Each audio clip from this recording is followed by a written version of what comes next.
Welcome to 3v999 news. ముందుగా headlines చూద్దాం.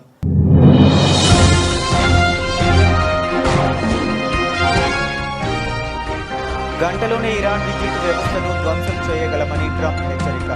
California తీరంలో డ్రోన్ దాడికి ఇరాన్ కుట్ర పన్నుతుందని ఆరోపణ.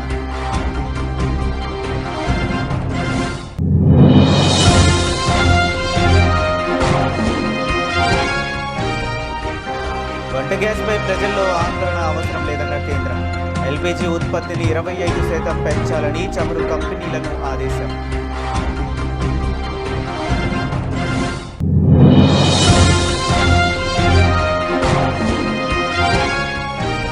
గల్ఫ్లోని పరిస్థితుల కారణంగా మన ఆందోళన సహజమేనన్న ప్రధానమంత్రి. లక్షల మంది భారతీయులు అక్కడ పనిచేస్తున్నారని మోదీ.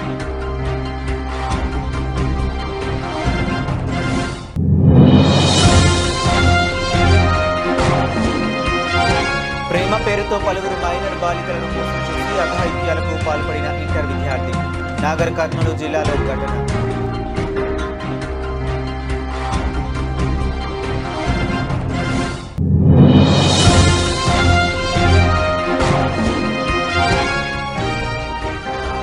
రాహుల్ గాంధీకి సిగ్గు, లజ్జా ఉంటే దీనిపై సమాధానం చెప్పాలి. కేటీఆర్ మండిపాటు.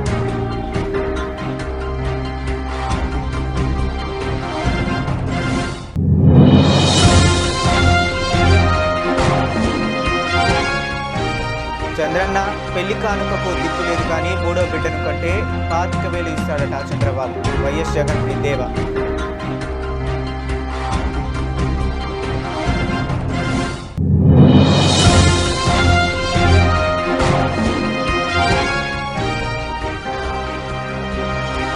కియా తొలి కారు కూడా నేనే లాంచ్ చేశాను. AP CM Chandrababu.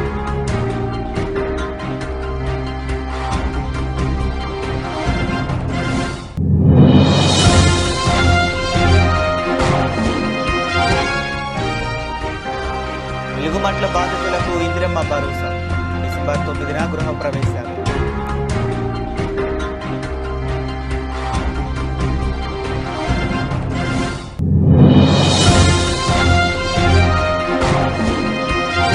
వెలుగుమట్ల బాధితులకు ప్రభుత్వం నుంచి హామీ రావడంతో దీక్ష విరమణ. సోమాజిగూడ ప్రెస్ క్లబ్లో దీక్ష విరమించిన కవిత శారదన్ మహారాజ్.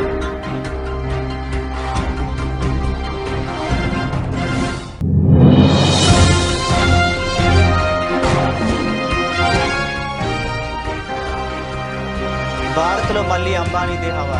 ప్రపంచ కుబేరుడిగా మాస్క్ రికార్డు.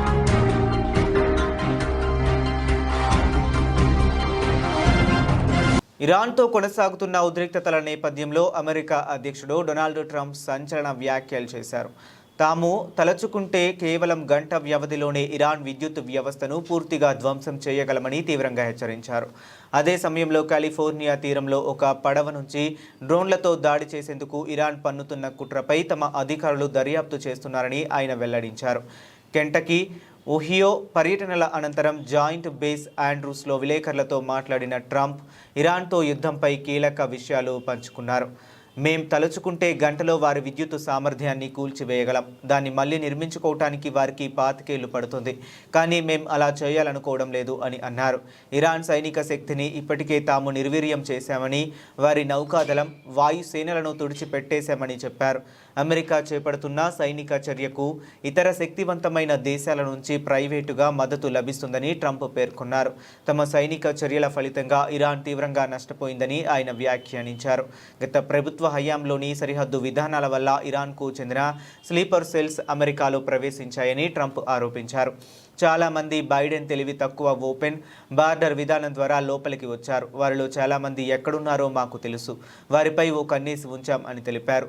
యుద్ధం వల్ల ఇంధన మార్కెట్లపై ప్రభావం పడకుండా వ్యూహాత్మక నిల్వల నుంచి చమురును విడుదల చేసేందుకు సిద్ధమవుతున్నట్లు ట్రంప్ వివరించారు. ఈ ప్రక్రియను చాలా వేగంగా ప్రారంభిస్తామని ఆయన స్పష్టం చేశారు. పశ్చిమాసియాలో కొనసాగుతున్న యుద్ధం నేపథ్యంలో దేశవ్యాప్తంగా వంట గ్యాస్పై ప్రజల్లో ఆందోళన నెలకొంది. ఈ నేపథ్యంలో కేంద్ర ప్రభుత్వం కీలక ప్రకటన చేసింది. బుకింగ్ చేసిన 2.5 రోజుల్లో వంట గ్యాస్ సిలిండర్ డెలివరీ అవుతుందని తెలిపింది. ఎల్పీజీ ఉత్పత్తిని 25% పెంచాలని చమురు కంపెనీలను ఇప్పటికే ఆదేశించినట్లు వెల్లడించింది. పెట్రోల్, డీజిల్, ముడి చమురు, వంట గ్యాస్ సరఫరా విషయంలో ఆందోళన అవసరం లేదని తెలిపింది. కృత్రిమ కొరత సృష్టించే వారిపై కఠిన చర్యలు తీసుకోవాలని రాష్ట్ర ప్రభుత్వాలను ఆదేశించింది. దేశవ్యాప్తంగా ఇంధన సరఫరా సజావుగా సాగేలా చూడాలని సూచించింది. దేశీయ అవసరాలకు కావలసిన ముడి చమురులో 75% పైగా హెర్ముజ్ జలసంధికి సంబంధం లేని ప్రత్యామ్నాయ మార్గాల ద్వారా దిగుమతి చేసుకుంటున్నట్లు తెలిపింది. బ్లాక్ మార్కెట్ను అరికట్టేందుకు చర్యలు తీసుకోవాలని రాష్ట్ర డీజీపీలు, చీఫ్ సెక్రటరీలను ఆదేశించింది. గ్లోబల్ షిప్పింగ్ మార్గాల్లో ఆటంకాలు ఉన్నప్పటికీ భారత్కు ముడి చమురు దిగుమతులు నిరంతరాయంగా అందుతున్నాయని కేంద్ర పెట్రోలియం శాఖ జాయింట్ సెక్రటరీ సుజాత శర్మ బుధవారం ఒక ప్రకటనలో తెలిపారు. భారత్కు చమురు తీసుకువచ్చే అదనపు కార్గో షిప్లు కూడా వస్తున్నాయని వెల్లడించారు. పశ్చిమాసియాలో యుద్ధం జరుగుతున్నప్పటికీ మన దేశంలో ఇంధన అవసరాలకు ఎలాంటి ఇబ్బంది లేదని, వినియోగదారులు ఆందోళన చెందాల్సిన అవసరం లేదని అన్నారు.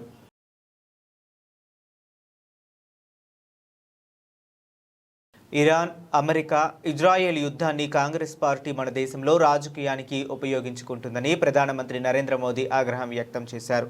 కేరళ పర్యటనలో ఉన్న ఆయన ఎర్నాకులంలో జరిగిన కార్యక్రమంలో మాట్లాడుతూ పశ్చిమాసియా దేశాల్లోని ప్రవాస భారతీయుల పరిస్థితి మరింత దిగజారేలా రెచ్చగొట్టే బాధ్యతారాహిత్య ప్రకటన చేస్తుందని కాంగ్రెస్పై విమర్శలు గుప్పించారు. గల్ఫ్లోని పరిస్థితుల కారణంగా మనం ఆందోళన చెందటం సహజమేనని, అక్కడ లక్షలాది మంది భారతీయులు పనిచేస్తున్నారని గుర్తు చేశారు. కానీ ఇక్కడ అధికారంలో ఉన్నది బీజేపీ నేతృత్వంలోని ఎన్డీఏ అని అందరూ గుర్తుంచుకోవాలని అన్నారు. మన పౌరులు విదేశాల్లో చిక్కుకున్నప్పుడల్లా వారి క్షేమం కోసం వనరులన్నీ ఉపయోగిస్తుంటామని అన్నారు. Such people do not come only through Chennai. They also fly to places like Tiruchi, which is an international airport. After the new terminal was built by our government in Tiruchi, many people shared their happiness with me. They said it is modern and at the same time fully immersed in the culture of Tamil Nadu. Now we have taken a big decision for the airport of Madurai too. Madurai is home to one of the oldest airports in the state. It is a crucial gateway to southern Tamil Nadu. Now our government has elevated Madurai Airport to international status. By doing so, we are bringing the world to the doorstep of Madurai. This will mean direct flights to and from many important global cities. Thousands of pilgrims, tourists, and business people will find it easier to travel to Madurai. It will also help farmers and businesses to transport their goods across the nation and the world. Madurai Malli flowers picked early morning by a farmer can be on a shelf in Paris or New York by the evening. நண்பர்களே, தமிழ்நாட்டின் கலாச்சாரமும் கட்டிடவியலும் உலகெங்கிலும் இருந்தும் மக்களை கவர்ந்து இழுக்கின்றன. இத்தகைய மக்கள் சென்னை வழியாக மட்டுமே வருவதில்லை. அவர்கள் சர்வதேச விமான நிலையமாக இருக்கும் திருச்சிராப்பள்ளி போன்ற இடங்கள் வழியாகவும் வருகின்றார்கள். திருச்சியிலே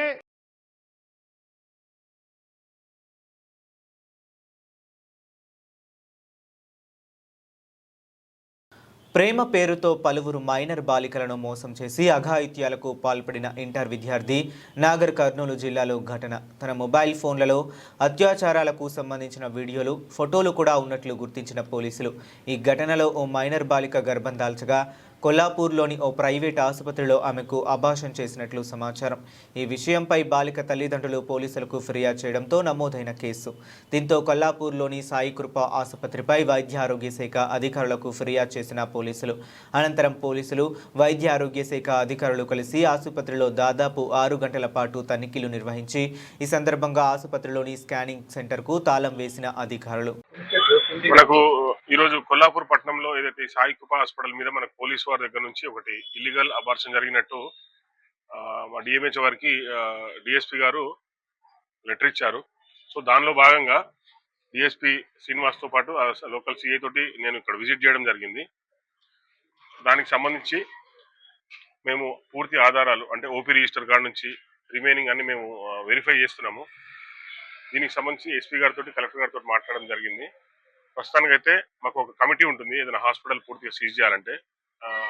ఎస్పీ గారి ఆదేశాల మేరకు మనకు డిఎస్పీ గారు చెప్పిన దాని ప్రకారం మాకు సీజ్ చేయమని వచ్చింది. కాబట్టి ఆ కమిటీ నిర్ణయం ప్రకారము నైట్ లేకపోతే మార్నింగ్ కలెక్టర్ గారిని కలిసి ఆ కమిటీలో మాట్లాడి చేస్తాము. ఇప్పుడు ఏదైతే మనకు స్కానింగ్ పరికరాలు ఉన్నాయో ఆ రూమ్ని మాత్రం తాళం వేస్తున్నాం ప్రస్తుతానికి. పూర్తిగా రిపోర్ట్స్ అన్ని మేము స్టడీ చేసిన తర్వాత చెప్తామండి.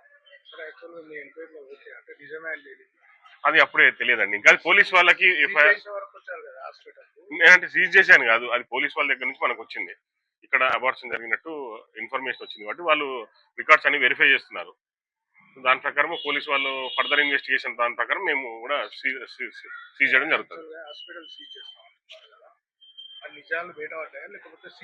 ప్రస్తుతానికి అలాంటిది ఏం రండి, ఇంకా నిజాలు బయటపడ్డాయనేది ఇంకా అప్పుడే ఏం నిర్ధారణ మాకు కాలేదు. పోలీసు వాళ్ళు ఇచ్చిన దాని ప్రకారం మేము సీజ్ చేయడం కోసం వచ్చాము. దానికి ఒక కమిటీ ఉంటుంది. కలెక్టర్ గారు చెప్పిన దాని ప్రకారం మేము రేపు మార్నింగ్ వచ్చి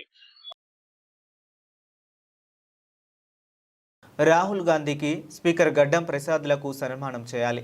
దానం నాగేందర్ మా పార్టీ బీఫామ్ మీద ఎమ్మెల్యేగా గెలిచి కాంగ్రెస్ పార్టీ బీఫామ్ మీద ఎంపీగా కోట్లాడిండు. ఇందులో విచారించడానికి ఏముంది? వికారాబాద్ మున్సిపల్ ఎన్నికల ముందు మా కౌన్సిలర్ ఏకగ్రీవం అయితే అతన్ని తీసుకువెళ్లి కాంగ్రెస్ పార్టీలో చేర్పించిందే ఈ స్పీకరే. ప్రజాస్వామ్యం మీద, రాజ్యాంగం మీద రాహుల్ గాంధీ చేస్తున్న బహిరంగ దాడి ఇది. రాహుల్ గాంధీకి సిగ్గు, లజ్జ ఉంటే దీనిపై సమాధానం చెప్పాలని కేటీఆర్ అన్నారు. స్పీకరు సన్మానం చేద్దాం అనుకుంటున్నాం. స్పీకర్ గారికి సన్మానం చేద్దాం అనుకుంటున్నాం. స్పీకర్ గారికి, రాహుల్ గాంధీ గారి ఇద్దరికి బహిరంగ వేదిక మీద సన్మానం చేసి, నాకు తెలిసి భారతదేశ చరిత్రలో ఇంత అద్భుతమైన నిర్ణయం ఏ స్పీకర్ గారు తీసుకోలేదు. కాబట్టి వారికి మేము సన్మానం చేసి చప్పట్లతో, మంచి దుప్పట్లు కప్పి చప్పట్లతో సన్మానం చేసి బాగా అభినందనలు తెలియజేద్దాం అనుకుంటున్నాం. మా పార్టీ బీఫామ్ మీద ఎమ్మెల్యే గెలిచిండు, కాంగ్రెస్ బీఫామ్ మీద ఎంపీ కొట్లాడిండు. ఇంకేముంది అందులో విచారణ చేయనికే? రెండు కూడా ఎలక్షన్ కమిషన్ వెబ్సైట్లు ఉన్నాయి. ఏ బీఫామ్ మీద ఎమ్మెల్యేకి పోటీ చేసిండో ఉంది, ఏ బీఫామ్ మీద ఎంపీకి పోటీ చేసిండో ఉంది. ఇక అది కూడా స్పీకర్ గారు రిజెక్ట్ చేసిందంటే అందుకే ఆయనకు తప్పకుండా సన్మానానికి ఆయన అర్హుడు. అయినా మీకు తెలుసు కదా, వికారాబాద్లో మున్సిపల్ కౌన్సిల్లో మా కౌన్సిలర్ ఒక ఆయన ఏకగ్రీవంగా గెలిచిండండి. కనీసం ఆ రిటర్నింగ్ ఆఫీసర్ ఆ కార్యాలయం బయటికి దాటి కూడా రాలే. ఇదే స్పీకర్ గారు ఎత్తుకొని పోయి కాంగ్రెస్ కండువా కప్పిండు. ఇది బీఆర్ఎస్ కౌన్సిలర్కు. ఇక ఆయన నుంచి ఏం న్యాయం ఆశించాలి మేము? ఇట్లుంది పరిస్థితి ఈ దేశంలో.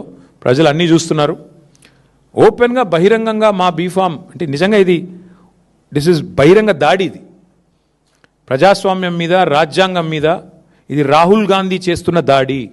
ఇందులో రాహుల్ గాంధీ అమాయకుడు నేను అనను, రేవంత్ రెడ్డి దోషి అని నేను అనను. దీన్ని చేయిస్తున్నదే రాహుల్ గాంధీ.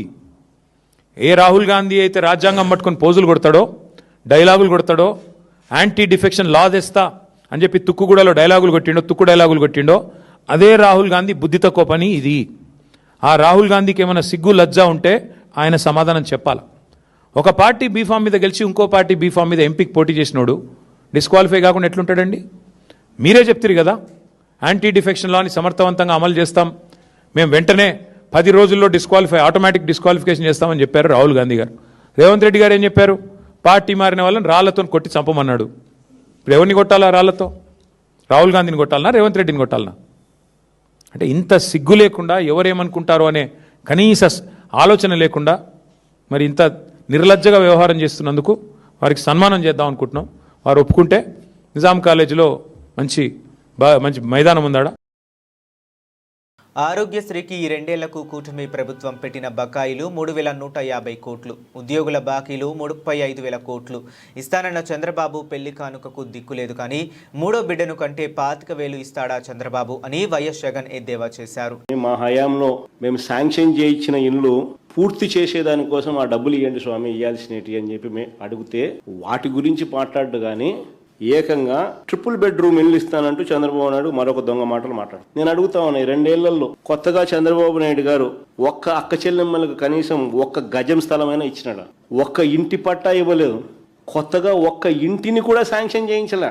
స్కూళ్ళు హాస్పిటళ్లలో నాడు నేడు పనులు ఆగిపోయినాయి. అయ్యా నాడు నేడు పనులు ఆగిపోయినాయి అని గట్టిగా ప్రశ్నిస్తూ అడిగాం. అయా 17 మెడికల్ కాలేజీలు ప్రైవేటీకరణ వద్దు అని ప్రజలు పెద్ద ఎత్తున సంతకాలతో తమ నిరసనను కూడా తెలియజేసిన పరిస్థితుల మధ్య మీ నిర్ణయాన్ని వెనక్కి తీసుకుని ఆ 17 మెడికల్ కాలేజీలను, ఆ 17 దేవాలయాలను పూర్తి చేయండి అయ్యా చంద్రబాబు అని చెప్పి గట్టిగా అడిగితే దాని గురించి కూడా ఒక్క మాట లేదు. ఆరోగ్యశ్రీకి 2 ఏళ్లకి ఆయన పెట్టిన బకాయిలు 3,150 కోట్లు. 7,150 కోట్లకు గాను ఈయన బడ్జెట్లో కేటాయింపులు చేసింది 4,000 కోట్లని చేశాడు. కానీ ఈయన ఏ రోజు కూడా కేటాయింపులు బడ్జెట్లో పెట్టిన దానికి కేటాయింపులకు ఖర్చు చేసింది చూస్తే ఏ రోజు కూడా కనీసం 2,000 కోట్లు దాటల. ప్రస్తావన లేదు, పిఆర్సీ ప్రస్తావన లేదు, ఒక్క మాట లేదు. పెండింగ్లో ఉన్న 4 డిఏల గురించి, డిఆర్ల గురించి ఎప్పుడు ఇస్తారో కనీసం చెప్పను కూడా చెప్పలేదు. జీపీఎఫ్ గురించి మాట లేదు, ఏపీ జిఎల్ఐ గురించి మాట లేదు. 35,000 కోట్ల రూపాయలు ఉద్యోగస్తులకు బాకీ పడ్డాడు. వీటి గురించి కనీసం మాట కూడా లేదు. ఆశా వర్కర్లు, అంగన్వాడీలు వచ్చి విజయవాడలో ధర్నాలు చేస్తూ ఉంటే ఎన్నికల మేనిఫెస్టోలో ఈయన చెప్పింది వాళ్ళు అడుగుతూ ఉన్నారు. 2 ఏళ్ళు అయిపోయింది స్వామి, ఎప్పుడు ఇస్తామని. తెల్లవారుజామున పోలీసులను పంపించి వాళ్ళందరినీ కొట్టి ఎత్తిచ్చేసేసినాడు. ప్రజల జీవన ప్రమాణాలను కనీసం పెంచకుండా, పట్టించుకోకుండా, మహిళలకు తానిచ్చిన హామీలు అమలుకు దిక్కులేని పరిస్థితిలో ఈరోజు రాష్ట్రం ఉంటే చంద్రబాబు నాయుడు ఏమంటాడు? ఎడాపెడా ఒక్కొక్కరు 3, 4 పిల్లలను కనండి అని అంటాడు. స్వామి, ఖండం కథ దేవుడు ఎరుగు స్వామి. చంద్రన్న పెళ్లి కాని మేనిఫెస్టోలో పెట్టినావు. ప్రతి జంటకు పెళ్ళి అయితేనే ₹1,00,000 ఇస్తానన్నావు. ఇంతవరకు ఒక్కరికి ఇలా. అది ఎప్పుడు ఇస్తావు స్వామి అని అడిగినాం. ఇంతవరకు ఇలా దాని గురించి మాట్లాడు. కానీ 3వ బిడ్డ కంటే మాత్రం డబ్బులు ఇస్తాడు. కియా మన రాష్ట్రంలో పెట్టుబడులు పెట్టడానికి ముందుకు వచ్చినప్పుడు భూమి, మౌలిక సదుపాయాలన్నీ అసాధ్యంగానే కనిపించాయి. సుతాధ్యం చేశాం. కియాకి భూమి ఇచ్చాం, సదుపాయాలు కల్పించాం. కియా తొలి కారు కూడా నేనే లాంచ్ చేశాను అని చంద్రబాబు అన్నారు. 1924లో ఇండస్ట్రీకి అలాట్ చేసిన ల్యాండ్ కూడా హౌస్ సైట్లకు పనిచేశారు ప్రాధాన్యత లేకుండా. అంటే అక్వైర్ చేసే పరిస్థితి తప్పులేదు, కానీ ప్రాధాన్యత లేకుండా అక్కడ ల్యాండ్ ఏదైతే ఉందో దాన్ని ఇచ్చేసే పరిస్థితికి వచ్చారు. ప్రైమ్ ల్యాండ్స్ అన్ని కూడా పోయినాయి. ఇప్పుడు డిఫరెంట్ క్రియేటివిటీ. యువరాజ్ చెప్పినట్టు డబ్బులు లేదు, ల్యాండ్ లేదు అంటే పనులు కావు. నేను కియా మోటార్ అడిగాను, రమ్మన్నాను, వస్తా అన్నారు. వస్తానంటే 2 కండిషన్లు పెట్టారు. ల్యాండ్ ఎక్కడ ఇస్తారన్నారు. ఇప్పుడు కియా మోటార్స్ కట్టిన దగ్గర ఇస్తా ఉన్నాం, బెంగళూరు హైదరాబాద్ హైవే. దెన్ అది కట్టాలంటే లెవెలింగ్ లేదు, మేము చేయలేమన్నారు. దెన్ లెవెలింగ్ అప్పట్లోనే 250 కోట్లు ఖర్చు పెట్టి లెవెలింగ్ చేపించాం, ఎల్లంటిని పెట్టి. అక్కడి నుంచి నీళ్లు ఎక్కడ ఉన్నాయన్నారు. అప్పటికి అందరి నీవా పని అవుతా ఉంది. అక్కడి నుంచి 6 months టైం ఇవ్వండి, నేను రిజర్వాయర్ కట్టి మీకు నీళ్లు ఇస్తాను. 6 months లో గొల్లపల్లి రిజర్వాయర్ కట్టాం. ఈ 2 అసాధ్యాలే కదా. మీ మారుగా బిజినెస్ యాజ్ యూజువల్ ఆలోచించామనుకోండి, కానీ ఇవి 2 సాధ్యమేది కాదు. అలాంటిది 3 years టైంలో కియా మోటార్ ప్రారంభించి, కియా మోటార్ ప్రాజెక్ట్ అయ్యి ఫస్ట్ కార్ నేనే లాంచ్ చేసే పరిస్థితికి వచ్చాం. రాష్ట్రంలో పేదలందరికీ సొంత ఇల్లు ఉండాలన్నదే కాంగ్రెస్ ప్రభుత్వ లక్ష్యం. ఇందుకోసం ఇందిరమ్మ ఇళ్లను నిర్మిస్తుంది రాష్ట్ర ప్రభుత్వం. ఒకే దఫాలో రాష్ట్ర వ్యాప్తంగా 4,50,000 ఇళ్లను 22,500 కోట్లతో మంజూరు చేసింది. ఒక్కో ఇంటికి 5 లక్షల చొప్పున కేటాయించడం జరిగింది. ఇందుకు సంబంధించిన బిల్లులను ప్రతి వారం లబ్ధిదారులకు పంపిణీ చేస్తుంది. ఇలాంటి ప్రభుత్వం పైన బురద జల్లడమే కొంతమంది లక్ష్యంగా పెట్టుకున్నారు. ఇష్టారీతిన ఆరోపణలు చేస్తూ ప్రజలను ప్రలోభ పెడుతున్నారు. ప్రజలు అంతా గమనిస్తున్నారు. అలాంటి వారికి తగిన గుణపాఠం చెప్తారు అని బట్టి విక్రమార్క మల్లు అన్నారు. ఇందిరమ్మ ప్రభుత్వం, ప్రజా ప్రభుత్వం, కాంగ్రెస్ ప్రభుత్వం, ఈ ప్రభుత్వ నాయకత్వం వహిస్తున్నటువంటి ముఖ్యమంత్రి రేవంత్ రెడ్డి గారు, యావత్ క్యాబినెట్ అందరి ఆలోచన మేరకు ఈ రాష్ట్రంలో ఏ పేద కుటుంబం కూడా ఇల్లు అనేది లేకుండా ఉండటానికి వీలు లేదని చెప్పి చాలా స్పష్టంగా నిర్ణయాలు తీసుకొని ముందుకు పోతున్నటువంటి ప్రభుత్వం. హౌసింగ్ శాఖ చూస్తున్నటువంటి శ్రీ పొంగులేటి శ్రీనివాస్ రెడ్డి గారు ఈ ప్రభుత్వం ఆనాడు అధికారంలోకి రావటానికి వచ్చే ముందు ఇచ్చినటువంటి మాట ప్రకారం ఒకటేసారి 4,50,000 ఇందిరమ్మ ఇళ్లని 22,500 కోట్ల రూపాయలతో ఒకటేసారి శాంక్షన్ చేసి ఈ దేశ చరిత్రలోనే రికార్డు స్థాపించినటువంటి ప్రభుత్వం ఈ ప్రభుత్వం. ఇది ఆషామాషి వ్యవహారం కాదు. ఒక్కొక్క ఇంటికి 5 లక్షల రూపాయలతో శాంక్షన్ చేసి ఏదో శాంక్షన్ చేసి ఇల్లు వదిలిపెడతాం, కట్టుకున్న తర్వాత ఎప్పుడు పడితే అప్పుడు వెసులుబాటు ఉన్నప్పుడు డబ్బులు ఇస్తామనేటువంటి ఆలోచన కాకుండా ప్రతి వారం శాంక్షన్ చేసిన ప్రతి ఇంటికి పేదవాళ్ళకి డబ్బులు రిలీజ్ చేస్తూ ముందుకు నడుస్తున్నటువంటి ప్రజాప్రభుత్వం. అటువంటి ఈ ప్రభుత్వం పైన కావాలని కొద్దిమంది ఏ పేదల కోసం అయితే ఈ ప్రభుత్వం నిలబడి పనిచేస్తుందో అటువంటి పేదలకి న్యాయం జరగకుండా ఉండాలని, వాళ్ళకి మేలు జరగకుండా ఉండాలని ఈ ప్రభుత్వం మీద బురద తల్లి ఈ ప్రభుత్వాన్ని పనిచేయకుండా చేయాలనేటువంటి ఒక కుట్ర కొద్దిమంది చేస్తున్నటువంటి ప్రక్రియ ఈ ఖమ్మం పట్టణంలో స్పష్టంగా కనిపిస్తా ఉంది. చాలా మంది చాలా రకాలుగా ప్రభుత్వం పైన బురద చల్లటం కోసం రకరకాల ప్రయత్నాలు చేశారు. ఏ ఒక్కరికి పేదల మీద ప్రేమ కానీ వాళ్ళకి నిలవ నీడిద్దామనేటువంటి ఆలోచన కానీ లేదు. కేవలం పేదల నిస్సహాయతను అడ్డం పెట్టుకొని కొద్దిమంది మాఫియా లాగా తయారై అక్కడ ఒక వ్యవస్థను ఏర్పాటు చేసి సమాంతరమైనటువంటి వ్యవస్థను ఏర్పాటు చేసుకొని ఆ పేదల దగ్గర డబ్బులు వసూలు చేసి వాళ్ళకి ప్రభుత్వ పరంగా రావాల్సిన ఏర్పాటు చేయాల్సినటువంటి వసతులు ఏమీ రాకుండా అడ్డంగా నిలబడి కరెంటు కావాలంటే కరెంటు లేదు, నీళ్లు కావాలంటే నీళ్లు లేవు, పిల్లలు చదువుకుందామంటే బడి లేదు. న్యాయంగా నేను నా కష్టాలతో కట్టుకున్న ఇంట్లో నమ్మకంగా ధైర్యంగా బతుకుదామనంటే ఆ ధైర్యం వ్యవస్థ కూడా లేకుండా చేసి వాళ్ళని భయంగా ఉంచుతూ వాళ్ళు కూలీ నాలు చేసుకున్నటువంటి వాళ్ళని బెదిరించి వేల రూపాయలు వసూలు చేయటమే కాకుండా ప్రభుత్వం ఎప్పుడు ప్రయత్నం చేసి వాళ్ళకి వసతులు కలిగిద్దామని అక్కడ పోవటానికి ప్రయత్నం చేసిన వాళ్ళని దాడులు చేసినటువంటి పరిస్థితులు చూశాం. ఈ ప్రభుత్వం ఆలోచన చేసింది మానవతా దృక్పథంతో అక్కడ ఉన్నటువంటి పేదవాళ్ళకి అందరికీ రాష్ట్ర వ్యాప్తంగా ఏ రకంగా అయితే ఇల్లు లేని పేదవాళ్ళకి ఇళ్ళు ఇచ్చి మనం నిర్మాణం చేసి ఆత్మగౌరవంతో బతికేటట్టుగా చేస్తా ఉన్నామో ఈ వెలుగుమట్ల.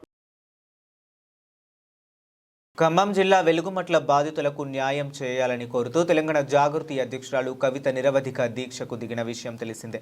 ప్రభుత్వం నుంచి వెలుగుమట్ల బాధితులకు హామీ వచ్చిన నేపథ్యంలో ఆమె తన దీక్షను సోమాజిగూడ ప్రెస్ క్లబ్లో నిర్వహించారు. ఇక కవితతో పాటు ధర్మ సమాజ్ పార్టీ అధినేత విశారదన్ మహారాజ్ కూడా దీక్షను విరమించారు. జాతీయ బీసీ కమిషన్ మాజీ చైర్మన్ జస్టిస్ ఈశ్వర్య వారికి నిమ్మరసం ఇచ్చి దీక్షను విరమింపజేశారు. వెలుగుమట్ల బాధితులకు న్యాయం చేయాలని డిమాండ్ చేస్తూ కవిత ఖమ్మంలో సోమవారం రాత్రి నిరవధిక దీక్షను చేపట్టారు. పోలీసులు ఆమెను అడ్డుకొని హైదరాబాద్కు తరలించగా నగరంలో ఆమె దీక్షను కొనసాగించారు.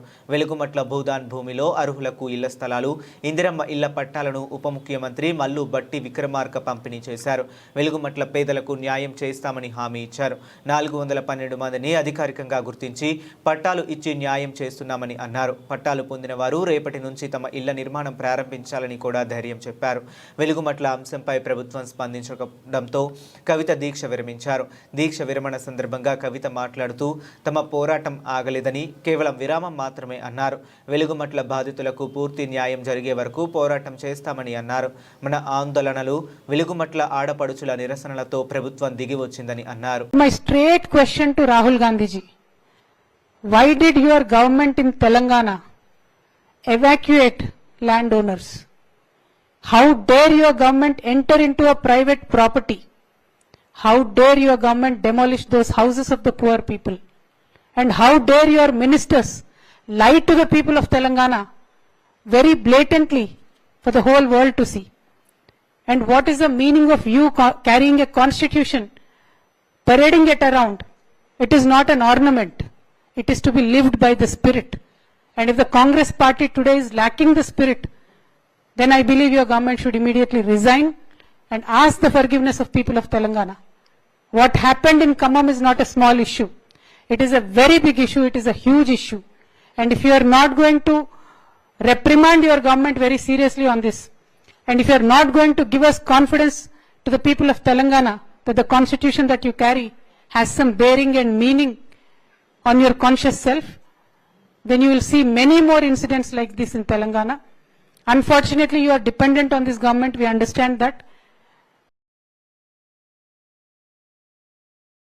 ప్రముఖ అమెరికన్ బిజినెస్ మ్యాగ్స్ అండ్ ఫోర్బ్స్ తన 40వ వార్షిక ప్రపంచ కుబేరుల జాబితాను విడుదల చేసింది.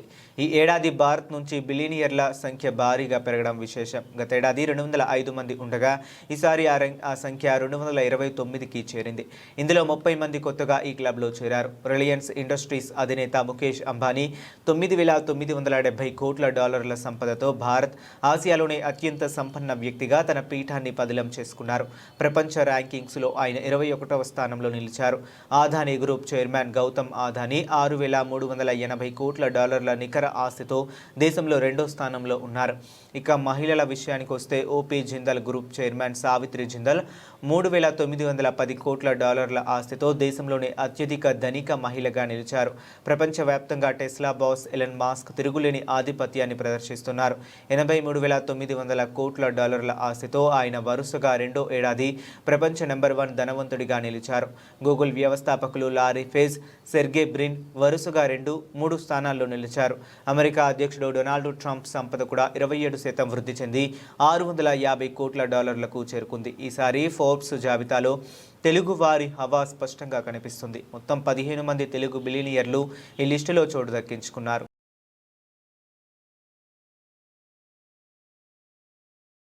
బులెటిన్ ముగించే ముందు మరొకసారి హెడ్లైన్స్ చూద్దాం.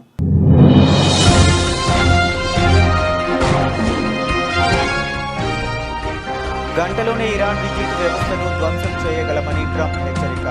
కాలిఫోర్నియా తీరంలో డ్రోన్ దాడికి ఇరాన్ కుట్ర పన్నుతుందని ఆరోపణ.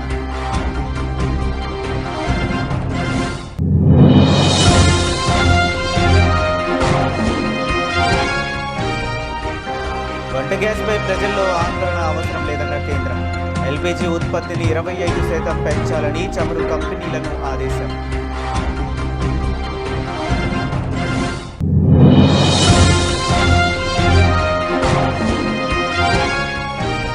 గల్ఫ్లోని పరిస్థితుల కారణంగా మన ఆందోళన సహజమేనన్న ప్రధానమంత్రి. లక్షల మంది భారతీయులు అక్కడ పనిచేస్తున్నారని మోదీ.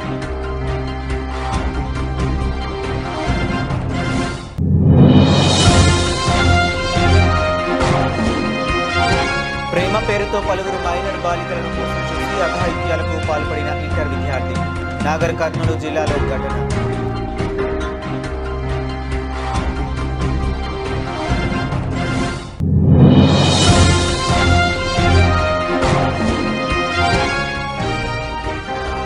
రాహుల్ గాంధీకి సిగ్గు, లజ్జా ఉంటే దీనిపై సమాధానం చెప్పాలి.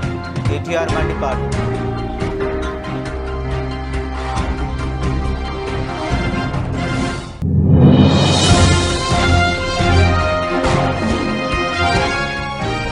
చంద్రన్న పెళ్లి కానుకకు దిక్కు లేదు కానీ 3వ బిడ్డను కంటే 25,000 ఇస్తాడట చంద్రబాబు. వైఎస్ జగన్ ఎద్దేవా.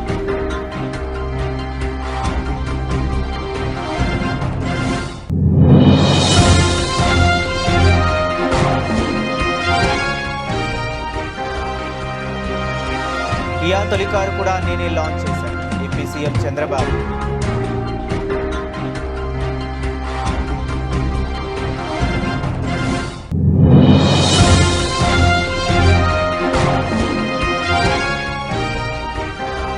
వెలుగుమట్ల బాధితులకు ఇందిరమ్మ భరోసా.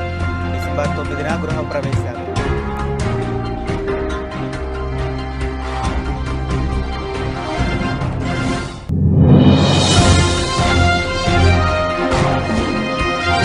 వెలుగుమట్ల బాధితులకు ప్రభుత్వం నుంచి హామీ రావడంతో దీక్ష విరమణ.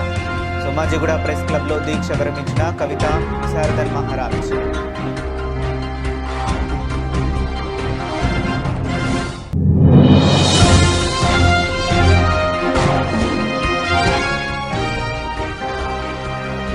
భారత్లో మళ్లీ అంబానీదే హవా. ప్రపంచ కుబేరుడిగా మాస్క్ రికార్డు.